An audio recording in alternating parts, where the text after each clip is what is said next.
He disappeared. No call, no message, no explanation. And you're sitting there thinking, what just happened? Was it me? Did I come on too strong? Should I text him? Should I ask what's going on? Stop. Don't spiral. Before you give your power away, I want to talk to you about what's actually happening here, because the truth is going to shift how you see this entire situation. Ghosting doesn't just hurt because of the silence. It hurts because of the meaning we attach to that silence. In the beginning, it might not even register as ghosting. You just think he's busy. You start to feel anxious. You wait a few hours, then a day, and suddenly, your brain starts filling in the gaps. You wonder if you said too much, or maybe not enough. You reread your last message 5 times, looking for something to blame. That anxiety slowly turns into disappointment, and that disappointment turns into frustration. Then comes the anger. You're angry because you feel disrespected. You're angry because someone who showed up for you, who shared laughs and energy and attraction, suddenly disappeared like none of it mattered. But here's what I need you to hear. This isn't about your worth. Ghosting is a behavior, not a reflection of how lovable you are. It's not even about the quality of the connection you thought you had.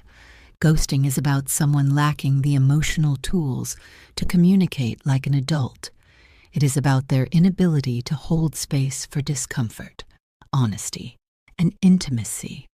People who ghost often don't want to face conflict or vulnerability, so they avoid it completely.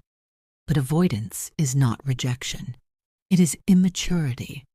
And the moment you make someone's emotional avoidance a mirror of your own value, you lose your power. Now I get it. It's tempting to think, if I just say the right thing, maybe he'll come back. But what you really need isn't an explanation from him. It's clarity within yourself. When someone disappears without respect, they reveal everything you need to know about them. You don't need to go back and decode every conversation. You don't need to try harder to prove your worth.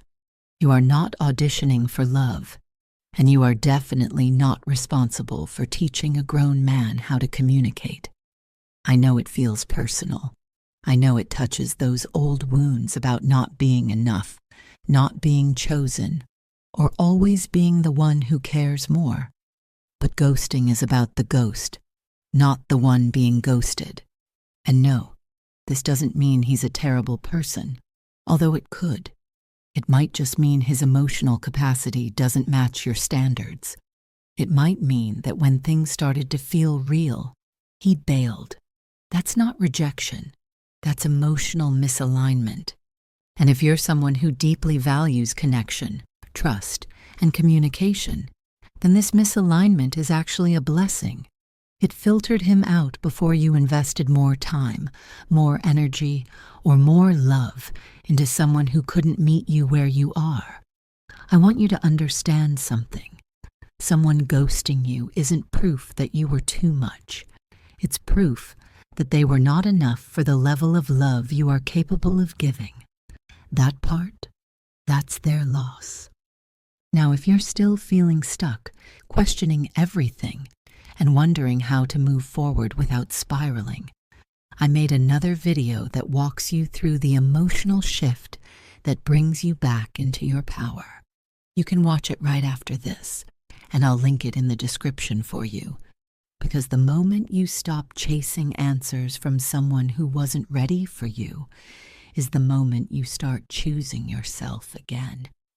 You don't need closure from someone who wasn't honest enough to give it. You need clarity about what you want, what you deserve, and how you're going to show up for yourself moving forward. Ghosting is not a statement about your worth. It is a reflection of their limitations. And your job now is not to make sense of their behavior. Your job is to walk away with your confidence intact, your heart still open, and your standards even higher.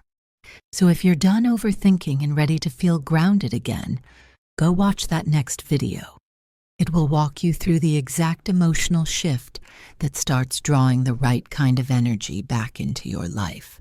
Because when you stop chasing people who can't even text you back, you start attracting the kind of love that doesn't run when things get real.